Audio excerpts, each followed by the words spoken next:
नमस्कार, मैं हूं पूजा सिंह और आप देख रहे हैं आर्यन टीवी नेशनल। चलिए खबरों की शुरुआत करेंगे उत्तराखंड की कुछ खास बड़ी खबरों के साथ। मुख्यमंत्री पुष्कर सिंह धामी ने उपजिला अस्पताल टनकपुर में आधुनिक मेडिकल मशीनों और एडवांस कार्डियक एम्बुलेंस का फ्लैग ऑफ किया। इस मौके पर सीएम ने कहा कि नई मशीनों और एम्बुलेंस से मरीजों को समय पर बेहतर और उच्च गुणवत्ता वाली स्वास्थ्य सेवाएं मिलेंगी।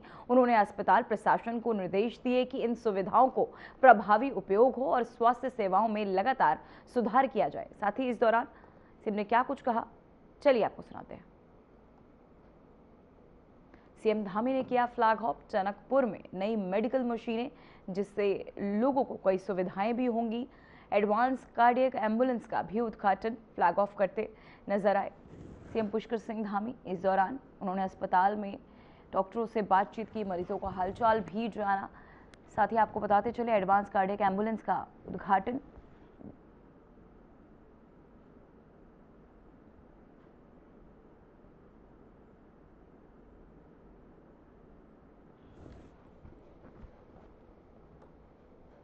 उत्तराखंड विधानसभा का बजट सत्र गैरसैंण में 5 दिन चला। मुख्यमंत्री पुष्कर सिंह धामी ने सरकार की उपलब्धियों और नीतियों का प्रस्तुतिकरण किया। उन्होंने बताया कि 4 साल में अर्थव्यवस्था 1.5 गुना बढ़ी है, राजस्व 400 करोड़ से 1200 करोड़ रुपए हुआ है और 20,000 से अधिक नए उद्योग स्थापित हुए हैं।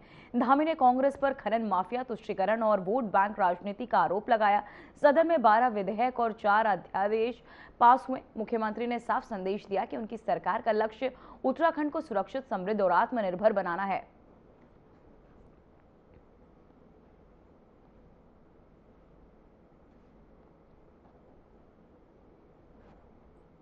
तो वहीं पंतनगर में आयोजित 119वें अखिल भारतीय किसान मेला में पहुंचे मुख्यमंत्री धामी ने किसानों के साथ बातचीत की। इस दौरान उन्होंने कहा कि सरकार किसान कल्याण को समर्पित भाव से काम कर रही है, जिसके तहत किसानों को आधुनिक तकनीक, उन्नत बीज और कृषि यंत्रीकरण से जोड़ने पर जोर दिया है। साथ ही उन्होंने कहा कि प्रदेश में मिलेट्स, बागवानी, जैविक खेती और कृषि आधारित उद्योगों को तेजी से बढ़ावा दिया जा रहा है।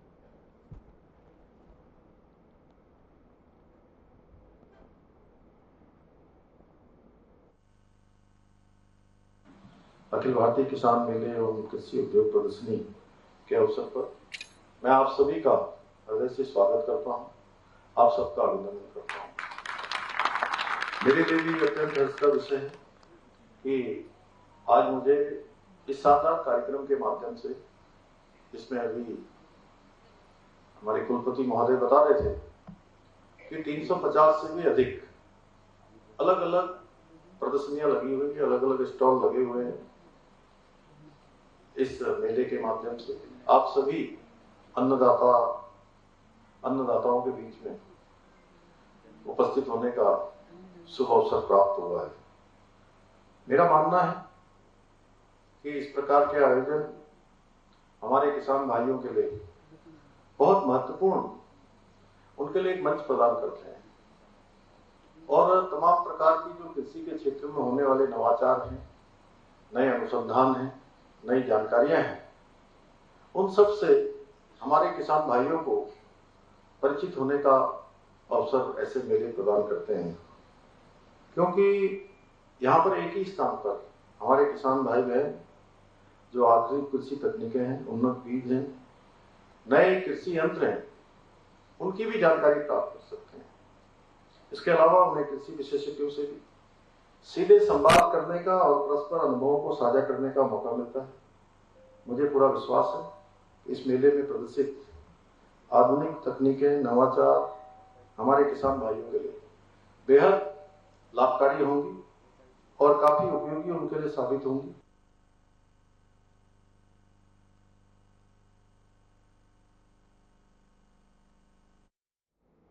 तो वहीं बद्रीनाथ केदारनाथ मंदिर समिति के पूर्व अध्यक्ष और बीजेपी नेता अजेंद्र अजय हाल ही में पार्टी की नीतियों और संगठन से नाराज नजर आए।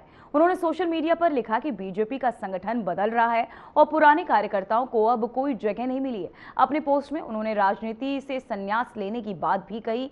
बीजेपी के प्रदेश अध्यक्ष ने चेतावनी भी दी कि जो भी पार्टी की विचारधारा के खिलाफ बयान देगा उसे बर्दाश्त नहीं किया जाएगा और वह व्यक्ति बीजेपी का कार्यकर्ता नहीं माना जाएगा।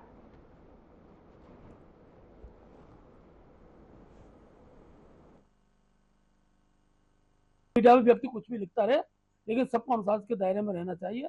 और मैं चाहूंगा कि अगर इस प्रकार की अनुशासनहीनता किसी के द्वारा भी होती है तो पार्टी कड़ी कार्रवाई करेगी। आपने संज्ञान लिया है सर उनकी इस पोस्ट पर? नहीं, मैं अभी देख रहा हूँ, पोस्ट को देख रहा हूँ, मैंने देखी नहीं अभी। मैं पोस्ट को देखूंगा क्योंकि मैं कल ही आया हूँ। और इस प्रकार का पोस्ट अपने बारे में मैं दुखी हूँ, मैं परेशान हूँ, ऐसा कोई लिख रहा है तो वो उसका हम क्या समाधान, अपना अपना व्यक्तिगत मानता है व्यक्ति का। सोशल मीडिया किसी रूप में रखता है, लेकिन पार्टी के खिलाफ किसी प्रकार का कोई विचार आता है तो पार्टी उसको संज्ञान लेती है। विचारधारा पर भी उन्होंने कटाक्ष किया है। विचारधारा पर कटाक्ष करने वाला बीजेपी कार्यकर्ता हो ही नहीं सकता है। तो वहीं उत्तराखंड में आगामी विधानसभा चुनाव को लेकर राजनीतिक पार्टियां अपने कुनबे को बढ़ाने में जुटी हैं। इसी क्रम में बीजेपी के प्रदेश कार्यालय में कार्यक्रम आयोजित किया गया, जिसमें पिथौरागढ़ जिले के धारचूला से आए कई स्थानीय नेताओं और कार्यकर्ताओं ने बीजेपी की सदस्यता ग्रहण की। पार्टी नेताओं ने उनका स्वागत करते हुए कहा कि नए सदस्यों के जुड़ने से बीजेपी को मजबूत बनाकर आगामी चुनाव में जीत सुनिश्चित की जाएगी।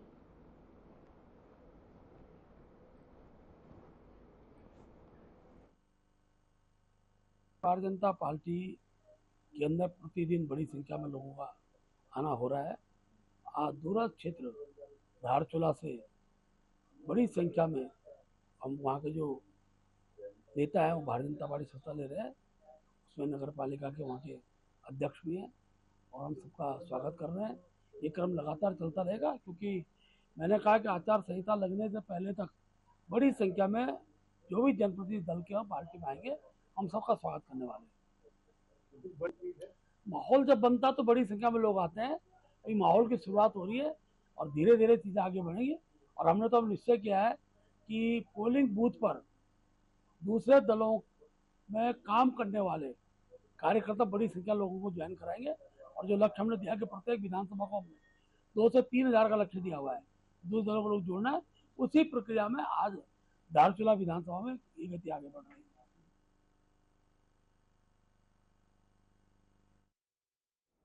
तो वहीं हरिद्वार में कमर्शियल गैस सिलेंडर की किल्लत के चलते होटल, ढाबा और रेस्टोरेंट संचालकों को काफी परेशानियों का सामना करना पड़ रहा है, जिसको देखते हुए कांग्रेस सड़कों पर उतर आई है।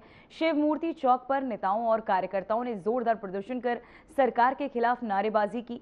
इस दौरान कांग्रेस ने जल समस्या का समाधान करने की मांग की।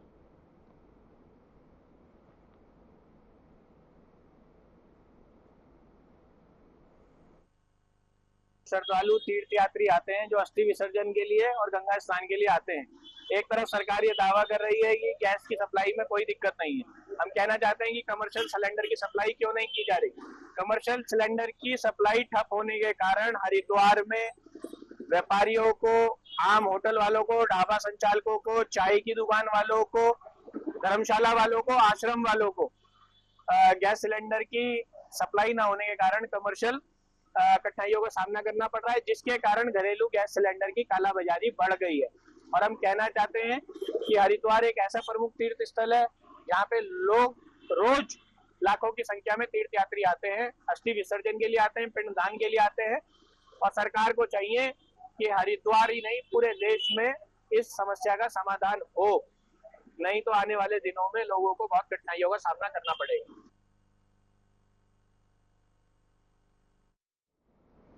तो वहीं हरिद्वार में 56 करोड़ रुपए के नगर निगम घोटाले का मामला एक बार फिर चर्चा में है।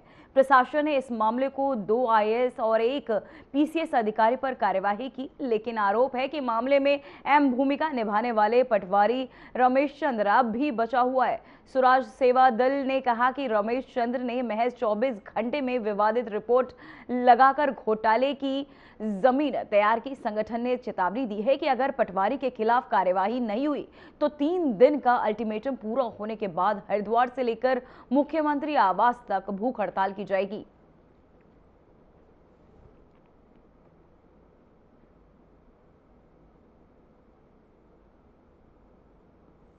देखिए, नगर निगम का 56 करोड़ रुपए का इतना बड़ा घोटाला हुआ, जिसमें एक डीएम सस्पेंड होते हैं, जिसमें एक नगर आयुक्त सस्पेंड होते हैं और जिसमें जो है एसडीएम सस्पेंड होते हैं।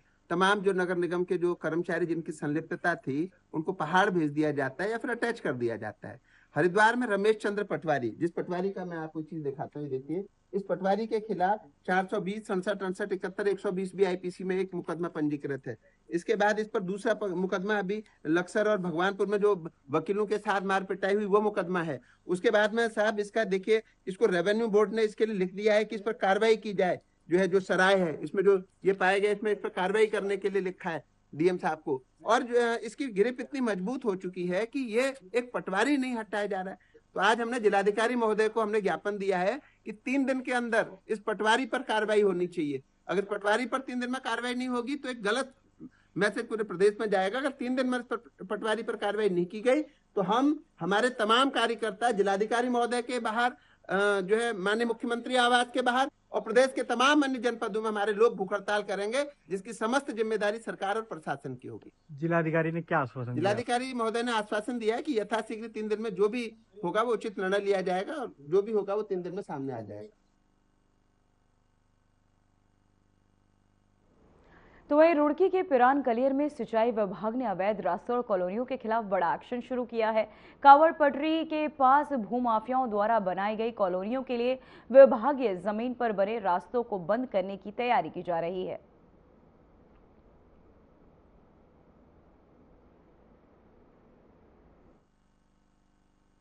रास्तों को लेकर हमारी किसी भूमि पर कोई कब्जा नहीं है। दूसरी बात है कि जहां कोई कब्जा करने की कोशिश करेगा तो बिल्कुल सख्त निर्देश है, किसी भी तरीके से कोई भी ढिलाई उसमें नहीं बरती जाएगी। एक सूचना जो हमें अभी प्राप्त हुई थी वो हमने देख लिया है, उसको तत्काल बंद करा दिया है। ये प्रोटेक्टेड फॉरेस्ट में कुछ हमने एक पट्टी नहर के किनारे फॉरेस्ट को दी हुई है, उस पट्टी में से कुछ पेड़ वेड़ वहाँ पे कुछ कम दिखाई दिए तो उस पर सख्त कार्रवाई की जा रही है। कोई परमिशन सिंचाई विभाग नहीं देगा। हम लोगों का सख्त रवैया शुरू से ही है इस मामले में। नहर के किनारे जो माननीय एनजीटी के निर्देश हैं और हमारी सरकार की तरफ से जो निर्देश हैं उनका बिल्कुल अक्षरश अनुपालन यहाँ जनपद हरिद्वार में विभाग द्वारा किया जा रहा है। इसके साथ साथ जो अगर दूसरी अथॉरिटीज़ है जैसे यहाँ का विकास प्राधिकरण है, उन लोगों को भी हमने कम्युनिकेट किया हुआ है कि नहर के किनारे आप किसी भी कॉलोनी को, किसी को बिजली पानी का कनेक्शन, नक्शा पास, इस तरह की अनुमति ना दी जाए। जब इस तरह की सब चीज़ें नहीं होंगी तो अतिक्रमणकर्ता अपने आप ही पस्त हो जाएगा। रास्ता उसकी अपनी ज़मीन है, उस ज़मीन से लगी हुई जैसे ही नहर की पटरी है उस पर हम उनको कोई परमिशन नहीं देंगे।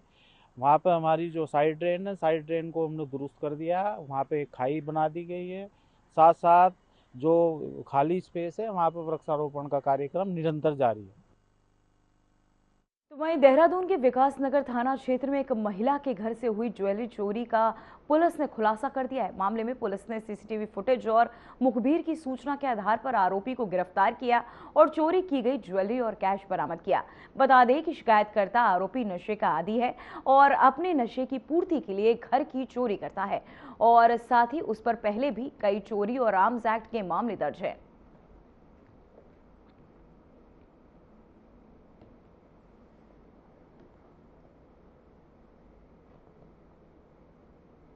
तो मैं आपको बताते चले पुलिस ने चोरी का किया खुलासा, जहां देहरादून के विकास नगर थाना क्षेत्र में एक महिला के घर से हुई ज्वेलरी चोरी का पुलिस ने खुलासा कर दिया है। मामले में पुलिस ने सीसीटीवी फुटेज और मुखबिर की सूचना के आधार पर आरोपी को गिरफ्तार किया और चोरी की गई ज्वेलरी और कैश बरामद किया। बता दें कि शिकायतकर्ता आरोपी नशे का आदी है और अपने नशे की पूर्ति के लिए घर में चोरी किया करता था। उस पर पहले भी चोरी और आर्म्स एक्ट के मामले दर्ज है। तो वहीं इस दौरान अब पुलिस मामले की जांच कर रही, साथ ही पूछताछ लगातार कर रही। पुलिस ने चोरी का खुलासा भी किया है और साथ ही आरोपी को गिरफ्तार कर जेल भेज दिया है। चोरी की ज्वेलरी भी बरामद की गई है।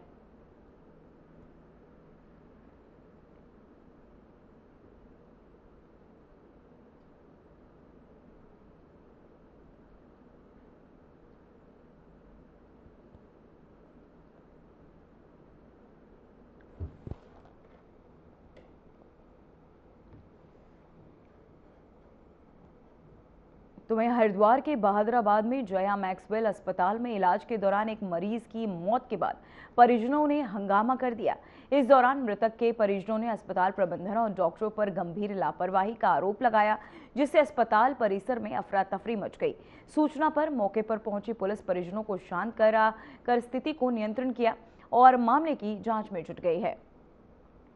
तो वहीं आपको बताते चले हरिद्वार के बहादुराबाद में जया मैक्सवेल अस्पताल में इलाज के दौरान एक मरीज की मौत के बाद परिजनों ने हंगामा कर दिया, जहां इस दौरान मृतक के परिजनों ने अस्पताल प्रबंधन और डॉक्टरों पर गंभीर लापरवाही के आरोप लगाए। साथ ही आपको बता दें, इस दौरान अस्पताल परिसर में अफरा तफरी मच गई। सूचना पर मौके पर पहुंची पुलिस परिजनों को शांत कर स्थिति को नियंत्रित किया और मामले की जांच कर रही है। जहां यह हरिद्वार का ये पूरा मामला, साथ ही आपको बता दें, इस दौरान पुलिस अब आगे की जांच कर रही है। हरिद्वार के बहादुराबाद का ये पूरा मामला है, जहां जया मैक्सवेल अस्पताल में इलाज के दौरान एक मरीज की मौत के बाद परिजनों ने जमकर हंगामा कर दिया। साथ ही इस दौरान मृतक के परिजनों ने अस्पताल प्रबंधन और डॉक्टरों पर गंभीर आरोप भी लगाए, जिससे अस्पताल परिसर में अफरा तफरी मच गई। तो वहीं सूचना मिलने पर मौके पर पहुंची पुलिस परिजनों को शांत कर स्थिति को नियंत्रण में किया और साथ ही पुलिस अब आगे की जांच कर रही है। अस्पताल में इलाज के दौरान मरीज की हुई मौत, जहां पुलिस ने स्थिति को नियंत्रण में किया।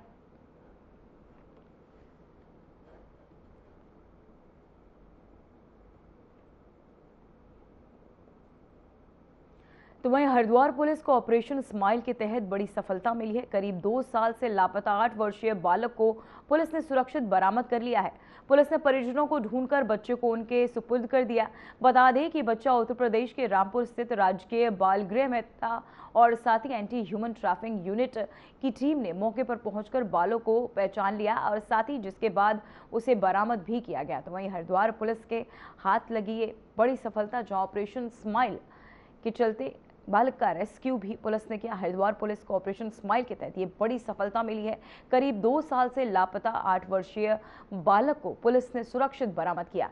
पुलिस ने परिजनों को ढूंढकर बच्चे को उनके सुपुर्द कर दिया है। बता दें कि बच्चा उत्तर प्रदेश के रामपुर स्थित राजकीय बाल गृह में मिला। एंटी ह्यूमन ट्रैफिकिंग यूनिट की टीम ने मौके पर पहुंचकर बालक की पहचान की पुष्टि की, जिसके बाद उसे बरामद किया गया। साथ ही बालक के मिलने के बाद परिजनों में खासा उत्साह देखने को मिल रहा है। साथ ही माँ बाप से मिलने के बाद बच्चे के चेहरे पर भी एक मुस्कान देखने को मिली। रामपुर बाल गृह से मिला बालक, जहां काफ़ी जांच पड़ताल और खोजबीन के बाद पता लगाया गया। साथ ही परिजनों में अपने बच्चे को पाकर खुशी की लहर उनमें देखने को मिल रही। पुलिस ने मां को सौंपा बच्चा।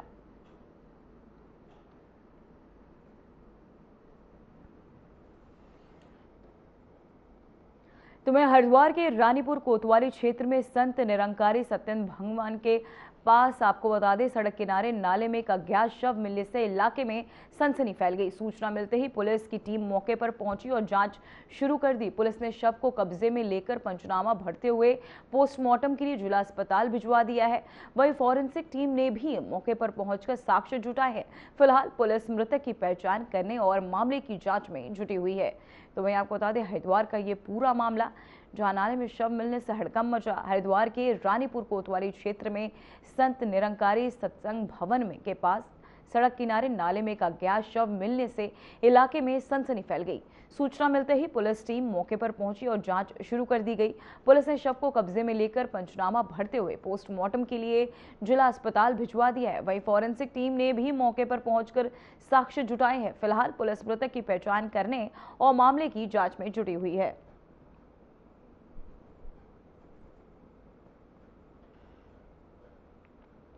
तो वहीं आपको बता दें, नाले में मिला संदिग्ध का शव। मौके पर पहुंची पुलिस फॉरेंसिक टीम ने साक्ष्य भी इस दौरान जुटाए, जहां शव की पहचान करने में जुटे पुलिस। साथ ही आपको बताते चले, इस दौरान शव को पोस्टमार्टम के लिए भी भेज दिया गया है। साथ ही फॉरेंसिक टीम भी मौके पर पहुंचकर साक्ष्य जुटाए। नाले में मिला संदिग्ध का शव, जहां इससे इलाके में सनसनी फैल गई है। वहीं मौके पर पहुंची पुलिस ने शव को कब्जे में लिया और साथ ही फॉरेंसिक टीम भी ने साक्ष्य भी जुटाए। तो वहीं एमडीडीए ने देहरादून में अवैध प्लॉटिंग के खिलाफ बड़ा अभियान चलाते हुए गणेशपुर क्षेत्र में करीब 20 से 30 बीघा जमीन पर विकसित की जा रही अवैध प्लॉटिंग को ध्वस्त कर दिया।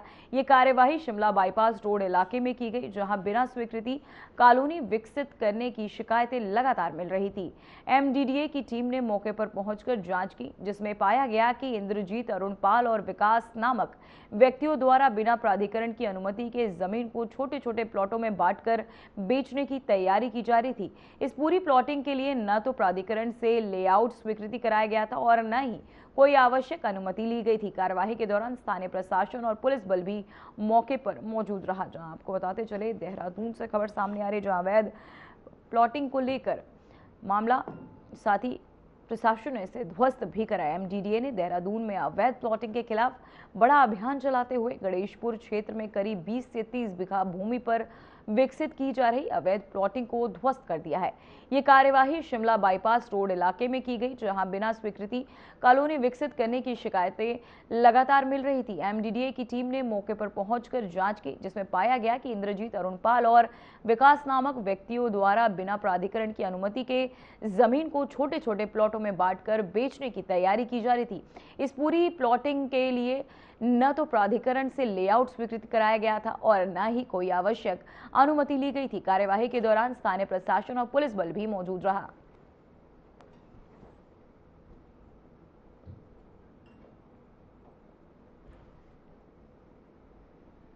तो वहीं बागेश्वर जिले के कपकोट क्षेत्र में एक दर्दनाक सड़क हादसा हो गया। रिखाड़ी पियासार मार्ग पर एक बोरवेल वाहन अनियंत्रित, आपको बता दें, एक बोलेरो वाहन अनियंत्रित होकर लगभग 100 मीटर गहरी खाई में गिर गई। हादसे में 2 महिलाओं की मौके पर ही मौत हो गई, जबकि 5 अन्य लोग घायल हो गए। सूचना मिलते ही एसडीआरएफ की टीम मुख्य आरक्षी दिनेश पुरी के नेतृत्व में तुरंत घटनास्थल के लिए रवाना हुई। जिला नियंत्रण कक्ष से मिली जानकारी के मुताबिक वाहन में चालक समेत कुल 7 लोग सवार थे, जिनमें 5 महिलाएं 2 पुरुष भी थे। दुर्घटना इतनी भीषण थी कि 2 महिलाओं की मौके पर ही मौत हो गई।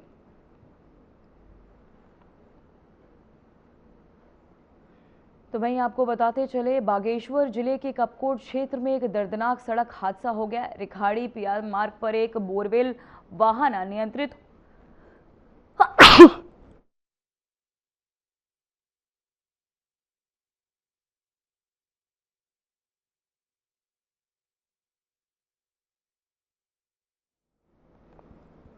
तो वहीं रिखाड़ी पतियासार मार्ग पर एक आपको बता दें, बोलेरो वाहन अनियंत्रित होकर लगभग 100 मीटर गहरी खाई में गिर गई। हादसे में 2 महिलाओं की मौके पर ही मौत हो गई, जबकि 5 अन्य लोग घायल हो गए। सूचना मिलते ही एसडीआरएफ की टीम मुख्य आरक्षी दिनेश पुरी के नेतृत्व में तुरंत घटनास्थल के लिए रवाना हुई। जिला नियंत्रण कक्ष से मिली जानकारी के मुताबिक वाहन के चालक समेत कुल 7 लोग सवार थे, जिनमें 5 महिलाएं और 2 बच्चे और पुरुष शामिल थे। जहां आपको बता दें, दुर्घटना इतनी भीषण थी कि 2 महिलाओं की मौके पर ही मौत हो गई।